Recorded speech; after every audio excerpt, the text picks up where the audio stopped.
Saudara, kenapa perang Rusia kita perlu perhatikan? Karena kalau kita baca di Yehezkiel 38 dalam perang Gog Magog, di mana di situ Gog akan memimpin negara-negara lainnya juga bersekutu untuk melawan Israel.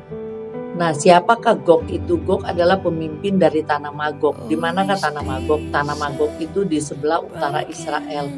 Kalau kita tarik dari Israel ke arah utara, maka kita akan ketemu dengan bangsa Ros waktu itu. Yang sekarang ini mungkin ada bangsa Rusia. Itu sebabnya setiap pergerakan Rusia kita harus perhatikan kemana arahnya. Apalagi diantaranya disebutkan juga yang akan dipimpin oleh Gog untuk menyerang Israel adalah bangsa Persia juga. Dan sekarang kita lihat Rusia dan Persia ada dalam satu blok. Mereka bersekutu juga dengan Turki, mereka bersekutu.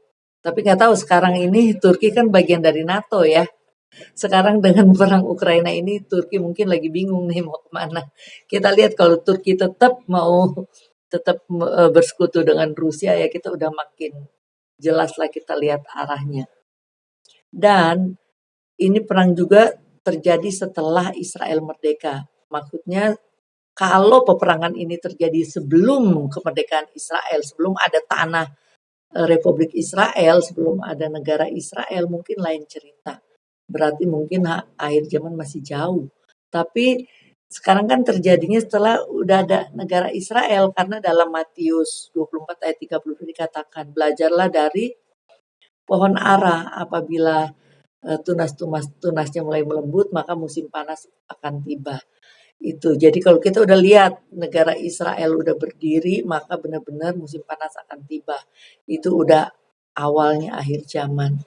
Meskipun kalau dari Alkitab dijelaskan sejak kematian Tuhan Yesus adalah memang udah masuk ke akhir zaman.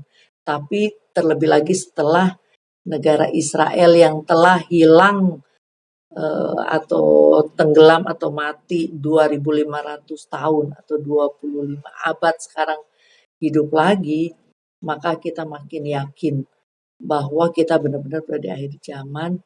Dan oleh karena itu hendaklah setiap kita benar-benar serius dalam Tuhan. Kita harus mengajak saudara, teman, orang-orang yang kita kasihi untuk semakin melekat dalam Tuhan, hidup dalam roh.